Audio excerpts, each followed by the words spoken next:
Sabina Chege kutoka kaunti ya Murang'a. Asante sana kwa kuungana nasi. Anaungana nasi kutoka studio zetu katikati mwa jiji la Nairobi. Kuna wale ambao wanahisi viongozi wa Jubilee wanasema kuwa tumejenga barabara lakini unga umepanda. Ni kweli kuwa hamjachagua yale mambo ambayo yanamhusu mwananchi wa kawaida kuyatekeleza? Kwanza ningetaka kusema Jubilee imejaribu kwa sababu tuliingia kwenye serikali ambayo ilikuwa ni ya nusu mkate hapo mbeleni, na wakati ambapo tuliingia kwenye serikali tukaanza kujipanga vizuri. Tuliangalia maneno ambayo ningetaka kusema kwa kimombo ni quick wins ambazo mwananchi angeasikia kwamba yanamsaidia. Ya kwanza ningetaka kuangalia maneno ya elimu, ambapo kwa wazazi wote ambao wako nchini Kenya wanajua kutoka 2013 Jubilee iliondoa yale malipo ambayo yalikuwa ni ya mtihani wa KCPE na KCSE. Na sasa mwananchi wa kawaida ambapo mtoto alikuwa anasoma akifika darasa la 8 hawezi endelea kwa sababu hana ile pesa ambayo inahitajika kulipa KCPE ama KCSE. Serikali ya Jubilee kasema kwanza huo ni mzigo ambao wataondolea wazazi. Ya pili tuliongezea ile pesa ilikuwa ya free primary education na ile ya free day secondary education na pia secondary education. Kwa sasa kila mtoto ambaye anaingia kwenye shule ambayo ni ya primary analipiwa na serikali shilingi 1,300 kwa kila mwaka, na wale ambao wako kwenye secondary wanalipwa shilingi 12,800 kwa kila mwaka. Hii ni jambo ambalo linamguza mwananchi wa kawaida, ambapo tunaona kwamba watoto sasa wanaweza kuingia kwenye shule za msingi na pia za sekondari na wanaweza kusoma vizuri. Serikali ya Jubilee pia imefanya maneno mengi, ambapo katika elimu tumekuwa tukiangazia maneno ambayo mitihani ilikuwa kuna udanganyifu mwingi, na tukaona kwamba katika serikali ya Jubilee ndio hapo tumeweza kuondoa udanganyifu kwenye mitihani kabisa. Walimu wetu ambapo walikuwa kwenye kila mwaka wanaamkia mgomo, tumekuwa na migomo mingi sana, lakini tukakuwa na ile CBA inaweza kuwa ni ya kwanza na ni CBA ambayo ni ya kipekee, ambapo sasa kutoka Julai walimu wetu watakuwa wakijua ni lipi ama ni kipi ambapo serikali itakuwa ikiwapatia kwenye mishahara yao na nyongeza vile zitakuja. Na kwa hivyo serikali ya Jubilee imeshikilia vizuri sana. Tukisema maneno ya barabara, kama barabara zimetengenezwa vizuri, mimi nikisema kama kule kwetu Murang'a tumekuwa tukifungua mabarabara, na sasa kama ni mkulima wa kawaida anaweza toa vitu zake kwenye shamba na zikafikia kule kwenye market kwa haraka zaidi. Na kwa hivyo Jubilee imeshikilia hata vijana ambao tunaweza sema ni youth. Tulianza mpango ambao ilikuwa ni ya NYS na tumeendelea vizuri. Mheshimiwa, itabidi nikukatize kidogo ili tuweze kusonga mbele kwenye mjadala huu. Mheshimiwa Arati, kuna mambo kadha wa kadha ambayo Bi Chege hapo ameweza kutaja. Unakubaliana naye kuwa serikali ya Jubilee imezingatia maslahi ya mwananchi wa kawaida? Nataka kusema kwamba kama kuna serikali mbovu ambayo imetokea ni serikali ya Jubilee, kwa sababu serikali hii ni serikali dhalimu. Unajua, wakati dada yangu hapo anapoongea juu ya kwamba masomo yamekuwa mazuri, na tukijua vizuri kwamba kuna watoto ambao ni 33,000 waliokwisha pata alama za E, ni serikali aina gani hii? Kwa hivyo tunasema kwamba ni serikali ambayo ni dhalimu, haijali maisha ya yule mama mzee ambaye ni maskini kule kijijini. Mtoto wake anafanya kila jitihada kuhakikisha kwamba ameenda shule. Nakwambia, wakati wanapoongea mambo ya barabara wanasema kilomita 6,000. Unajua hiyo ni lami kutoka hapo ukitembea mpaka unafika kule Roma, ikiwa ni lami peke yake. Ama kwa ufupi kwa Kenya kwamba utapata barabara imetoka Pwani huku imefika Malaba, barabara 6. Ni nani ataweza tuonyesha kwamba kuna barabara aina hiyo? Ile biashara serikali hii imetufanyisha ni wizi peke yake, ndio imefanyisha kwamba kuna wizi wa Eurobond, mambo ya madawa ya hospitalini. Kwa hivyo biashara nyingi tu, kwamba biashara wanayo ni wizi peke yao. Hii ni serikali ambayo kila Mkenya kama angependa, kwa sababu ya uhalifu ule imefanya, ni uhalifu ambao ni mkubwa sana, tuipeleke nyumbani mapema, kwa sababu hakuna kitu. Ni kama tungeiwekea alama 1 mpaka 10, tungeipea 0.5 juu ya 10. Hii ndio alama ambayo tutaweza ipea, kwa sababu ni serikali bovu. Wale viongozi wao hawajali maisha ya Mkenya mwenyewe.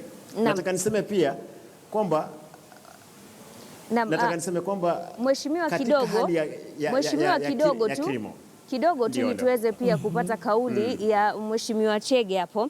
Mheshimiwa, katika nguzo ya uchumi kwenye manifesto ya Jubilee kuna jambo moja ambalo mlitaja kuhusiana na kupunguza madeni, na serikali ilikuwa inapaswa kutumia pesa zaidi kutoa huduma, lakini sasa tunapata tuko na gharama ya madeni imekuwa kubwa zaidi ukilinganisha na serikali zilizokuwa awali. Je, unasemaje kuhusiana na kipengee hicho? Mmeweza kukitekeleza ipasavyo?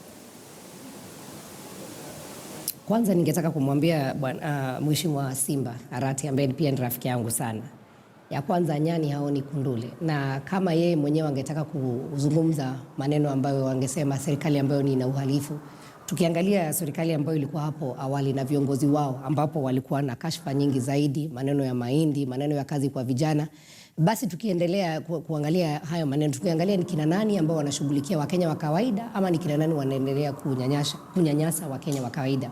Vile ningetaka kumwambia kwamba tulisema ya kwamba kweli tutaondoa madeni ambayo yalikuwa katika nchi ya Kenya, lakini pia lazima tuangalie kama development ama maneno ambayo tunataka Kenya iendelee, lazima tutafute pesa ambazo zitasaidia wananchi wa Kenya, ili tukiwa na miradi kama vile tuko na SGR, tukimaliza huo mradi itakuwa kuna manufaa zaidi kuliko hata zile pesa ambazo tumetafuta ambazo zimekuwa za kucondition, na huo mradi uko hapo tutakuwa tukiendeleza nchi ya Kenya. Ningetaka pia kusema kwamba saa zile Bwana Simba anasema hajaona maneno ya barabara, ni vizuri basi atoke upande wa Dagoretti Kawangware, atembee kidogo afike kwenye kule wananchi wa kawaida wako. Leo nimetoka Murang'a na wakati nilipigiwa simu ilikuwa tu ni dakika chache tu ambazo nimetumia kutoka Murang'a kuja hapa Nairobi, na nikafika na nikaweza kuwasiliana nanyi. Kwa hivyo ni vizuri atembee, aache kukaa kwa ofisi pale kwake, aende na aongee na mwananchi wa kawaida ambaye ameona kazi ambayo serikali ya Jubilee imeifanya, na ya kwamba pia atembee tu hapo kidogo tu kufika pale Kibra na ataangalia aone maneno ambayo serikali ya Jubilee ilikuja. Kuna viongozi ambao wana majina makubwa kwenye hii nchi ya Kenya, wamekaa zaidi ya miaka 25. Watu wa Kibera hawakuwa hata wanavyo, lakini wakati huu serikali ya Jubilee ilipoingia wakapatia vijana kazi, na kuna kazi kwa vijana, na unaweza tembea ukaona kwa macho yako, sio lazima uambiwe tazama, unaona kwa macho yako na unaona kazi ambayo serikali ya Jubilee imetekeleza, imetimiza kwa muda tu mfupi. Tuko na miaka 4 na hatujafikisha hata miaka 5. Naam, Mheshimiwa Arati, kwa upande wako kunao ambao wamesema pia upinzani kazi yao ni kelele, na walikuwa katika serikali na hawakuweza kufanya chochote wakati wao wa kuhudumu. Iwapo watapatiwa nafasi ya kuongoza taifa hili, kuna nini ambacho kitabadilika? Kitu ya kwanza nataka nimrekebishe dada yangu hapo kwamba la muhimu ni kwamba huwezi sema kwamba wale walikuwa katika Grand Coalition walikuwa wezi. Sisi ni wezi mzuri kuliko wale wengine. Kwa hivyo yeye anataka kuniambia kwamba wao ni wezi zaidi ya sisi wale ambao tulikuwa katika Grand Coalition. Hiyo sio biashara ambayo tunataka kwamba serikali ambayo inawajibika. Lakini swala muhimu nataka kusema sisi kama serikali ya NASA tukiingia uongozini, tuko na uhakika kwamba maisha ya Mkenya wa kawaida lazima ibadilike. Lazima tutaheshimu mambo ya ugatuzi, sio vitu kama hivi Mheshimiwa Uhuru Kenyatta anafanya huku pwani, akionyesha kwamba yeye kuna ubabe, kwamba yeye ni rais wa Jamhuri ya Kenya. Lazima ajue kwamba lazima aheshimu ugatuzi ndipo ifanyike. Sisi tumesema kwamba kwa ugatuzi tutahakikisha kwamba 45% tumeipea katika county government zote, sio vile wao wamepeana 17 peke yake, kwa sababu wanajua kwamba wakiwacha pesa kule juu wizi ndio wanayo, hakuna biashara nyingine. Jina lingine la Jubilee ni wizi. Hilo ndio jina tunawajua wao kuhalo, kwa sababu biashara zote Mkenya wa kawaida yule ambaye amekwenda katika benki akachukua lipa ama riba mzuri, ameshindwa kulipa lile deni ambalo ako nalo, yale madeni ambayo serikali imekopa kule nje. Umeona kwamba vizuri kwamba imekuwa na deni kubwa ambalo linawekwa kwa miaka 5. Ile deni iliyo nayo ni ile deni ambayo sisi tumeomba kutoka nje ipate independence yetu. Kwa hivyo ndugu zetu, ndugu Mheshimiwa Uhuru Kenyatta, ndugu Mheshimiwa Ruto, biashara ambao wamesimamia wao wamekuwa ni wasimamizi wa wale ambao wako na wao, ama wao wenyewe wamehusika moja kwa moja kwa kupora mali ya umma, na ndio sababu tunasema kwamba hawa jamaa hawana budi ila kwenda nyumbani. Na asante sana Mheshimiwa Simba Arati pamoja na Mheshimiwa Sabina Chege. Muda wetu haunasi na itanibidi niweze kufunga taarifa hizi, lakini